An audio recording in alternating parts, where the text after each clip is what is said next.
여러분, 우리 주님을 사랑하시면 아멘 하십시다. 예수님은 어찌나 오늘이나 영원토록 동일하십니다. 저는 여러분과 함께 진실과 허위란 제목으로 은혜를 나누고자 합니다. 자동차로 먼 여행을 하려고 할 때는 먼저 기계 정비를 잘 해야 됩니다. 기계가 정비되지 않아서 중간에 고장이 나서 덜컥 앉게 된다면 얼마나 큰 불편을 겪는지 모릅니다. 그러나 자동차 같은 것은 불평만 겪고 말지만은 배나 비행기는 더더구나 면밀하게 정비하지 않으면 안 됩니다. 이는 고장나면 생명을 잃어버리게 되는 것입니다.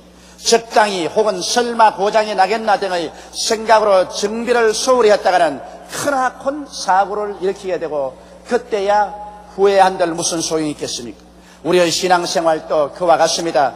우리들 한 사람 한 사람은 인생 항로를 여행하는 나그네들인 것입니다.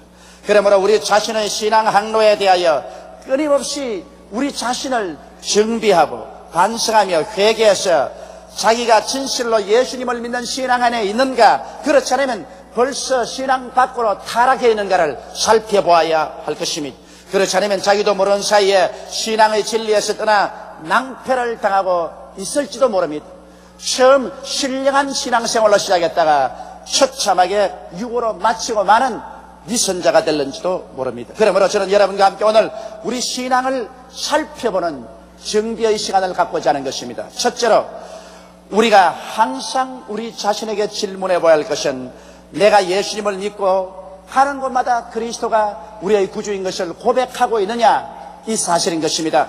로마서 10장 9절로 10절에 내가 만일 내 입으로 예수를 주로 시인하며 또 하나님께서 그를 죽은 자 가운데서 살리신 것을 내 마음에 믿으면 구원을 얻으리니 사람이 마음에 믿어 의에 이르고 입으로 시인하여 구원에 이르나니라고 말씀하고 있습니다. 우리가 마음속으로 예수께서 나의 죄와 불의, 추악, 저주, 절망, 죽음을 한 몸에 걸머지시고 십자가에 올라가셔 몸짓고 피 흘리심으로 이를 다 청산해 주신 것을 받아들이고 또 예수님이 날 대신 죽어 장사진했다가 사흘 만에 부활해서 승천하신 것을 믿을 때 나는 구원받을 수 있는 가능성이 있는 것이지 구원받은 것은 아닙니다.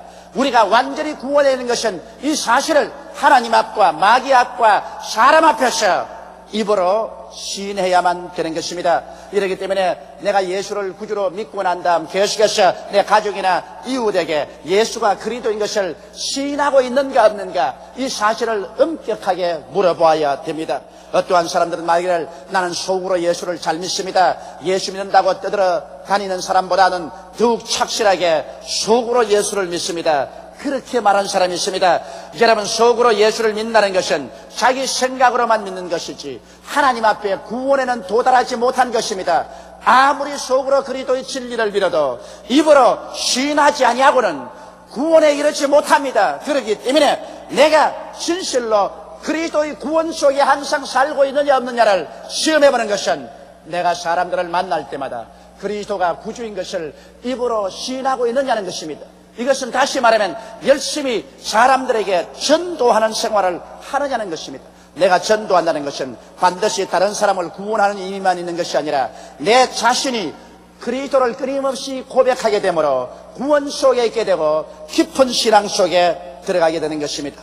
우리 동경순복음교회 이다상이라는 부인 회장이 있습니다. 그는 어머니가 예수를 믿었고 시집을 와보니 친정 시어머님도 예수를 믿었다는 것입니다. 그래서 그는 습관적으로 교회 다녔습니다. 교회 주일날이면 빠지지 않고 와서 하나님 말씀을 듣고 집으로 돌아갔지만은 무엇 때문에 왔다 갔다 하는지 전혀 이해하지를 못했습니다. 그냥 종교심으로 왔다 갔다 했으며 그동안에 한 사람에게도 예수께서 구주가 되신다는 것을 입으로 시인하거나 전도한 적이 없었습니다. 그러면서 어려운 일을 당하면 곧장 점쟁이에 가서 점을 쳤습니다. 그리고 그가 잘 아는 무당집을 늘 찾아갔습니다. 그런데 한 번은 무당집에 찾아가니까 무당이 하는 말이 당신에게 무당신이 내리려고 하고 있다. 당신은 굉장히 훌륭한 무당이 될 수 있고 무당신을 받으면 연결을 통달할 수 있다. 그러므로 정한 날에 무당신이 말 테니까 몸을 정하게 하고 당신 골방에 들어가서 저녁에 기다리라. 그러면 내가 이쪽에서 기도를 하고 있을 테니 무당신이 당신에게 임할 것이라고 했습니다. 세상에 교회를 땡기는 사람이 얼마나 교회가 뭔지 몰랐던지 무당신을 받겠다고 몸을 정하게 하고 그날 정한 시간에 기도하기로 작정을 했습니다. 그런데 친구들이 우르르 닥쳤어요. 야, 이 무당신 받으려고 하는데 친구들이 왔으니 어떻게 하느냐.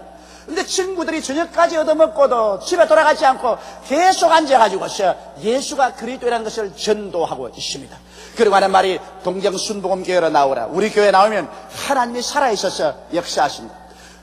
그 말을 듣고 난 다음에 친구들이 가기를 기다렸으나 안 가기 때문에 그만 무당신이 내리는 시간을 놓쳐버리고 말았었습니다. 하나님께서 택한 백성은 주님께서 끝까지 사람을 보내어서 붙잡아 주시고 진리로 인도하려고 애쓴다는 것을 나는 여기에서 절실히 느꼈습니다. 그래서 그 자매님은 그 다음 주간에 동정순복음교회에 나와서 말씀을 듣고 크게 회개했습니다. 진리의 말씀을 듣자 성령이 그 영혼을 뒤어 흔들었습니다. 그래서 그는 그 길로 사흘 동안 금식 기도를 하고 밤에 꿈을 꾸었는데 꿈에 자기가 성도에게 둘러싸여서 그리스도의 복음을 전하는 모습을 보았다는 것입니다. 그 길로부터 시작해서 중생하여 열심 있는 신자가 되어 남편도 예수교로 인도하고 자녀들도 예수교로 다 인도해서 교회 나오게 하고 사람들 만나는 곳마다 예수는 그리스도라고 입으로 시인하기 시작했습니다. 그래서 그 신앙이 굉장히 깊어지고 복음 사업을 위해서 시간만 나면 열심으로 봉사하는 것을 제가 보았습니다. 사람이 교회에 나와서 예수 그리스도를 구주로 모시고 입술로 시인하지 아니하면 이와 같은 이다상처럼 잘못될 수가 있으나 그가 입술로 시인하게 되면은 이렇게 깊은 신앙 속에 들어가게 되는 것입니다. 자기 친구들이 와서 밤이 맞도록 예수를 전도해 준 것은 그 친구들 자신만 신앙의 고백을 통해서 신앙이 깊어진 것이 아니라 그 신앙으로 말미암아 무당신을 받아 세상으로 떠내려가려는 한 영혼을 구원할 수 있는 기적이 일어났던 것입니다. 그러므로 여러분과 제가 나가서 만나는 사람마다 예수를 전도하는 것은 복음을 심으는 위대한 역사를 할 뿐 아니라 내 자신이 영적으로 안전하게 거할 수 있는 귀한 은혜가 되는 것입니다. 우리가 마음에 믿어 의에 이르고 입으로 계속 시인해야 구원 속에 거할 수 있다는 사실을 알아야 됩니다. 내가 만일 예수를 계속해서 구주로 시인하는 생활을 하지 않고 있다면 영혼이 병들었습니다. 오늘 회개하고 그리스도를 입술로 시인하는 생활로 들어와야 됩니다. 둘째로 우리가 물어볼 질문은 성수주의를 하고 있느냐는 것입니다.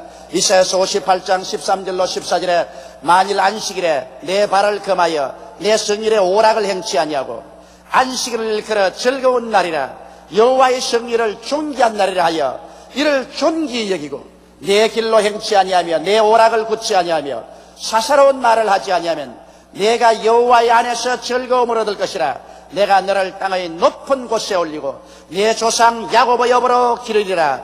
여호와의 입의 말이니라. 여기에서 주님께서는 성수주의랄 것을 명령하고 계십니다. 하나님께서는 엿새 또한 천지를 지으시고 일회째 쉬셨습니다. 그리고 그 날을 거룩히 해서 복을 주셨습니다. 오늘날 우리들은 이제 예수께서 죽었다가 부활하신 날을 우리의 안식일로 지킵니다. 그리고 바로 그 주일날에 오순절 다락방에서 성령이 임하신 것입니다. 우리는 주일날 교회에 나와서 예수님을 만나기를 고대하며 성령께서 우리에게 임하셔서 우리의 신앙을 강하게 해줄 것을 기다리는 것입니다. 엿새 동안 우리는 부지런히 일하고 우리 뜻대로 살고 일회째는 하나님의 날이기 때문에 하나님 성전에 와서 주의 말씀을 듣고 찬미하고 예배드리고 주를 만나고 성령을 받는 귀한 날로 삼아야 됩니다. 이 날을 등한히 넘기면 우리의 신앙에 중대한 병이 들게 됩니다. 성경은 안식일을 지키지 못하는 사람도 있는 것을 실적이 고백하고 있습니다. 제사장들은 안식일 날에 환례 받으러 오는 사람들에게 환례를 베푸는 일을 합니다. 예수님께서는 안식일에 병든 자를 고쳤습니다. 그래서 예수님이 안식일에 병든 자를 고치는 일을 한다고 비난할 때 주님 하신 말씀이 안식일에 선을 행하는 것이 옳으냐 악을 행하는 것이 옳으냐 사람의 생명을 살리는 것이 옳으냐 사람의 생명을 죽이는 것이 옳으냐고 말하셨습니다. 그러므로 안식일을 범해도 용서받을 수 있는 것은 대중의 선이나 생명을 구원하기 위해서 종사하는 일은 주님의 용납함을 받을 수가 있습니다. 예를 들어 말하면 안식일에 버스나 전철을 운전하시는 분들은 그렇게 해야 수많은 사람들이 교회에 왔다 갔다 할 수 있습니다. 안식일에도 발전소에서 발전을 해야 우리가 설교도 할 수 있고 또 전등불도 켤 수 있으며 병원에서 환자를 치료할 수도 있습니다. 안식일에 의사는 병원 문을 열어놓아야 될 것입니다. 왜냐하면 안식이라도 급한 환자가 생기면 그 생명을 구원하는 일을 도와줘야 됩니다. 이와 같이 대중의 선이나 대중의 생명을 구원하기 위한 일은 안식이라도 해야 됩니다. 그러나 사사로운 일은 하지 말아야 되는 것입니다. 자기 개인의 사업이나 개인의 오락을 위해서 안식일을 범하는 것은 하나님 앞에 범죄하는 것입니다. 안식일 날 등산 가거나 낚시 가거나 골프를 가고 안식일 날 들나들이를 가기 위해서 하나님의 날을 범한다는 것은 이것은 하나님 앞에 범죄하고 그 영혼이 하나님의 성령의 은혜에서 떨어져 나가는 것입니다. 왜냐하면 안식일에 예수께서 언제나 나타나셨으며 안식일에 언제나 성령께서 임하신 것입니다. 이러므로 오늘 또 우리는 주일 안식일에 예수님을 만나고 성령을 받는 축복을 입어야 되는 것입니다. 성경은 말씀하시기를 안식일에는 오락을 금하라고 말했습니다. 세상에 나가서 오락하는 것 우리 예수 믿는 사람은 허락되어 있지 않습니다. 안식일을 존귀히 여겨서 하나님을 섬기고 말씀을 읽고 기도드리고 그날은 하나님의 영광을 위해서 사는 날인 것입니다. 이렇게 할 때 하나님께서 우리의 마음속에 넘치는 즐거움을 주겠다고 하셨습니다. 여러분, 성수주의라면 마음에 슬픔이 다가올 것 같지만은 그렇지 않습니다. 세상에 그 어떤 일을 하는 사람보다도 그 마음속에 하나님께서 즐거움을 얻게 해주실 것이라고 말했었습니다. 성수주의라는 사람이나 나라를 하나님께서 높이 들어서 높은 데서 살게 하겠다고 말했었습니다. 낮은 데서 버림받은 삶을 살지 않고 높은 데서 존귀하게 살도록 만들어주며 아브라함과 이삭과 야곱의 축복으로 축복해 주겠다고 말씀하신 것입니다. 안식일을 범하고 난 다음에도 자기 스스로 힘으로 잘 살아보겠다고 노력하는 것은 어리석은 일입니다.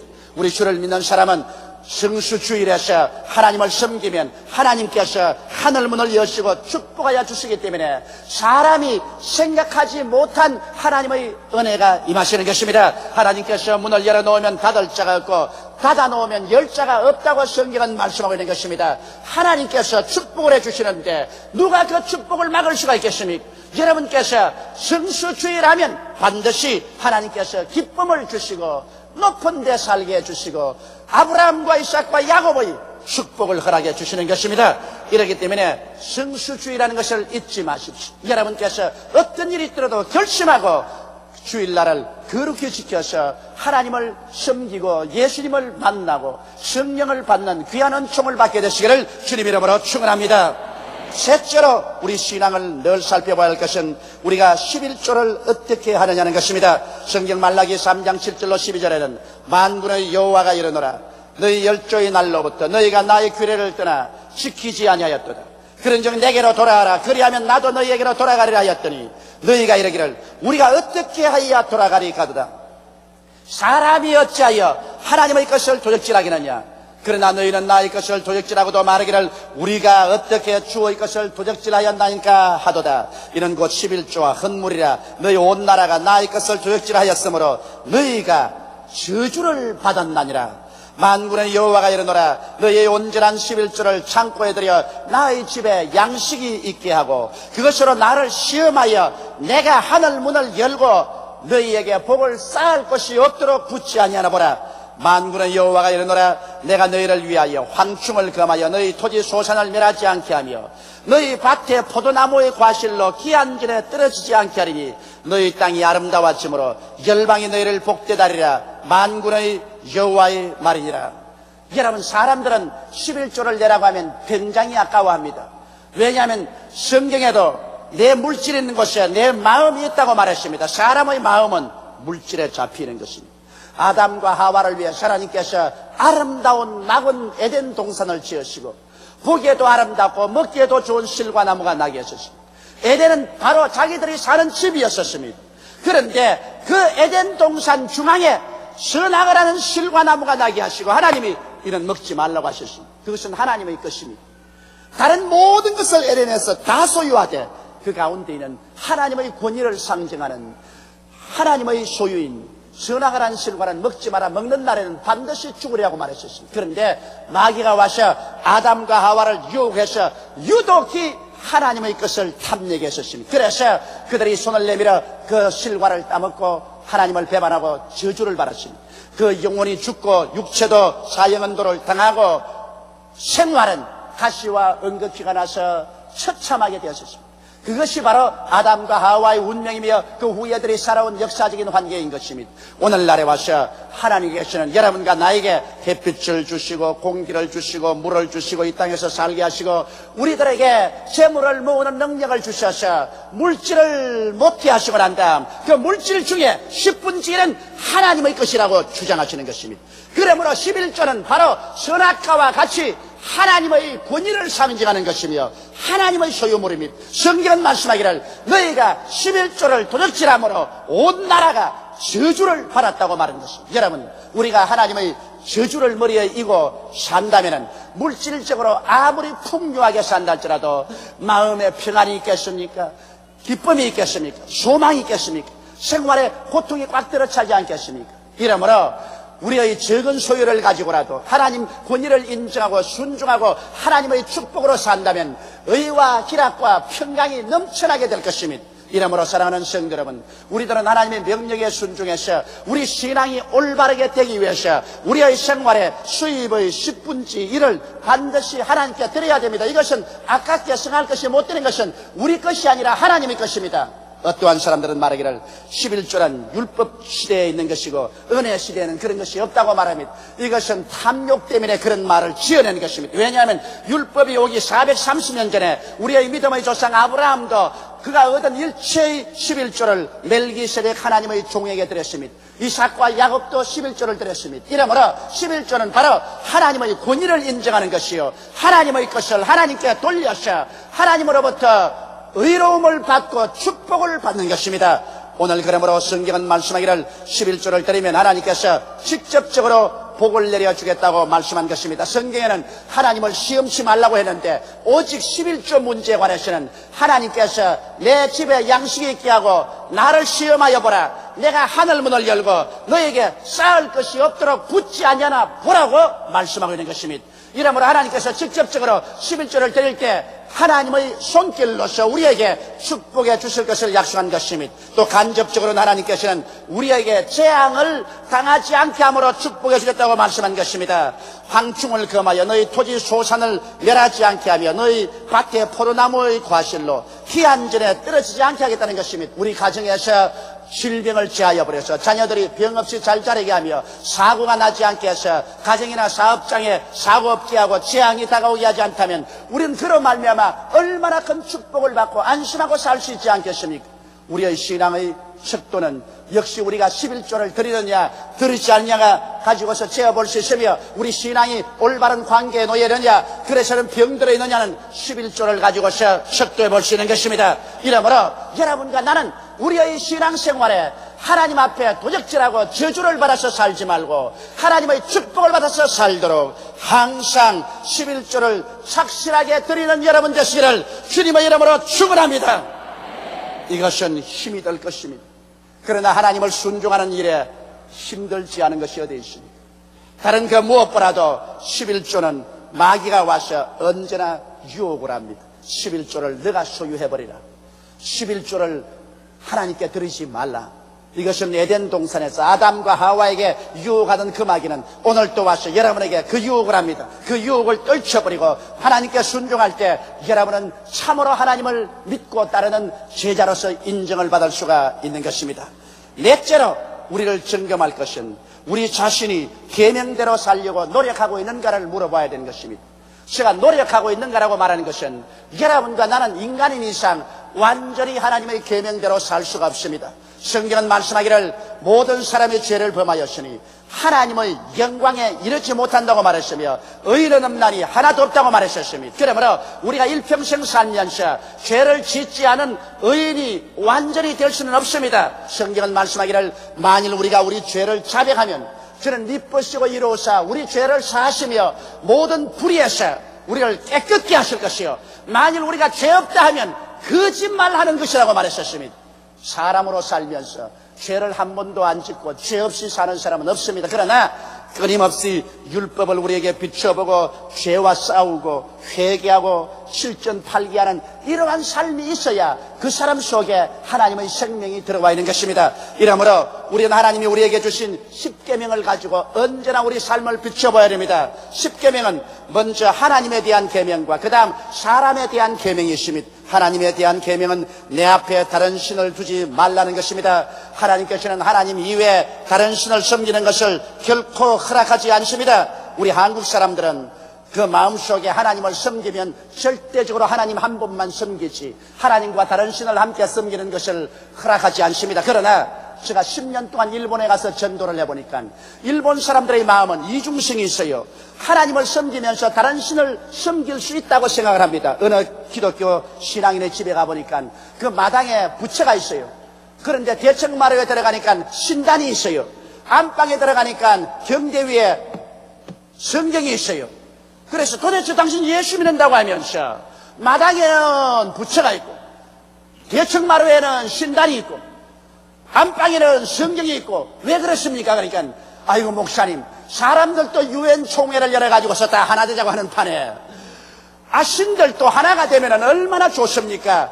부처하고 신도하고 예수님하고 다 하나가 되어서 축복을 해주면 얼마나 집이 축복을 받겠습니까?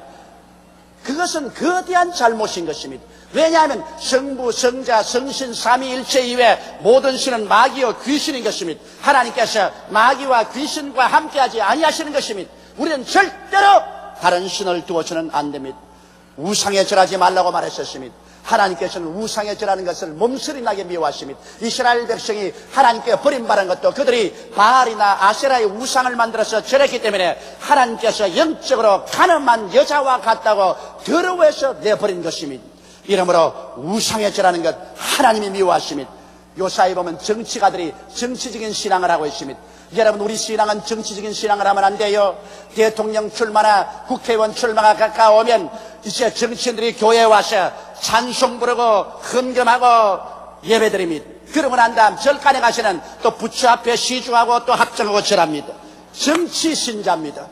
하나님께서 이런 정치 신자를 용납해서 축복해 줄 것이라고 생각하면 대단한 오해인 것입니다. 이러므로 우리가 우상에 절한 죄가 있으면 그것을 곧장 회개하고 돌아와야 됩니다. 우상에 절한 죄는 우리의 영혼을 파멸시키는 것입니다. 하나님의 이름을 망령되이 부르지 말라고 했었습니다. 우리 부모님의 이름도 우리가 망령되이 부르지 않습니다. 감히 어떻게 부모님의 이름을 웃음거리로 만들겠습니까? 그런데 하물며 천지를 지으신 야훼 하나님의 성모를 가지고서 장난으로 사용하고 이를 지만지만히 쓰는 사람은 죄 없다 일컬음을 받지 않습니다. 우리는 하나님의 이름을 부를 때 우리 옷깃을 여미고 경건한 마음으로 하나님의 이름을 불러야 될 것입니다.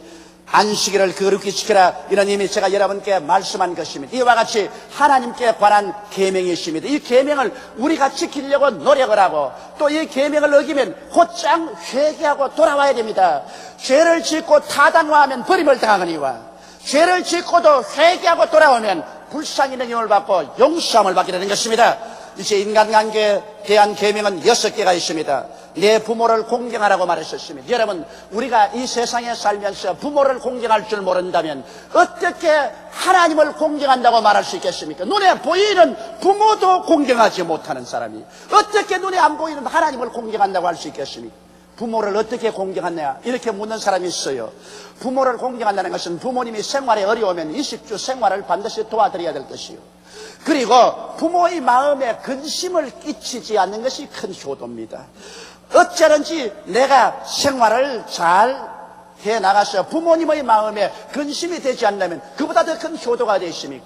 또 나아가서 나의 삶을 통해서 부모의 마음에 영광을 끼치게 한다면 이것 또한 큰 효도인 것입니다.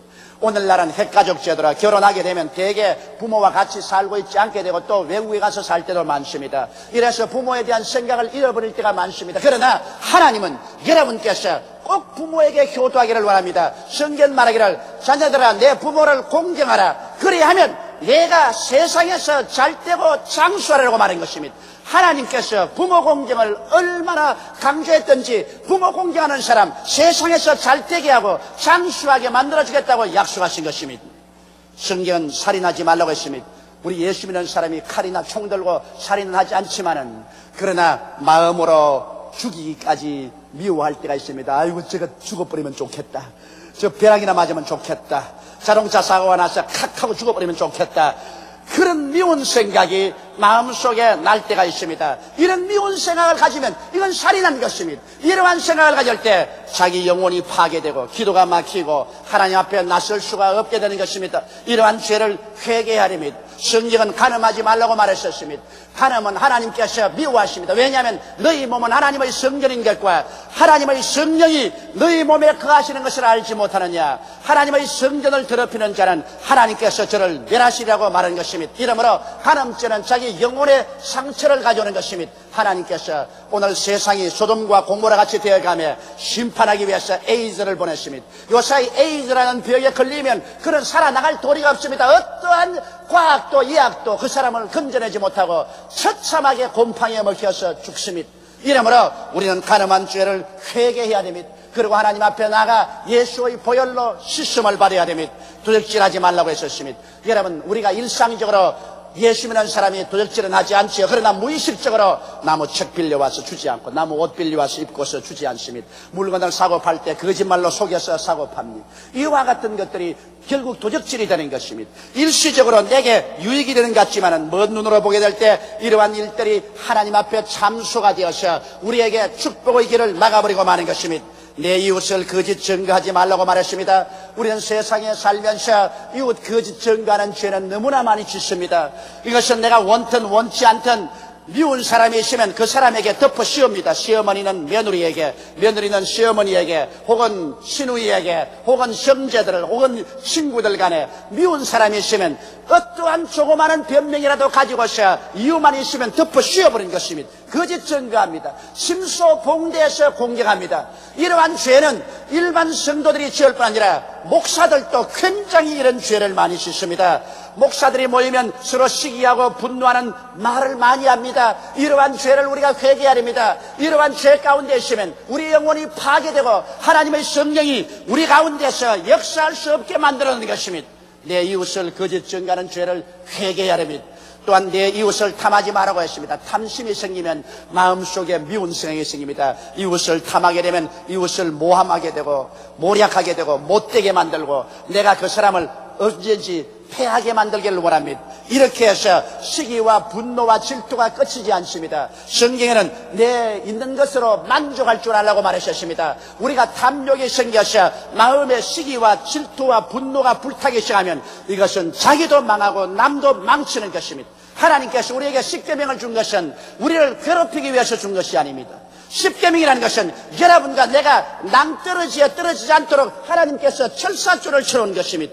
왜 십계명을 주어서 우리를 괴롭히냐? 이를 없애버리자고 이를 깨뜨리고 나가면 낭떠러지에 떨어지게 되는 것입니다. 이러므로 우리는 십계명을 가지고 항상 우리 자신을 비추어보고 우리가 그 계명대로 살려고 노력을 해야 되는 것입니다. 어떠한 사람도 십계명을 다 지키고 사는 사람은 없습니다. 그러한 사람은 아마 이 땅에서 한 사람도 안생이 날지 모릅니다. 그러나 우리가 하나님의 십계명을 바라보고 끊임없이 우리를 비추어서 그대로 살려고 노력하고 애쓸 때 여러분과 나는 영원히 늘 살아가고 있습니다. 이러한 사람에게 하나님께서 성령을 보내주셔서 죄와 사망의 법에서 해방을 시켜 승리하도록 만들어주시는 것입니다.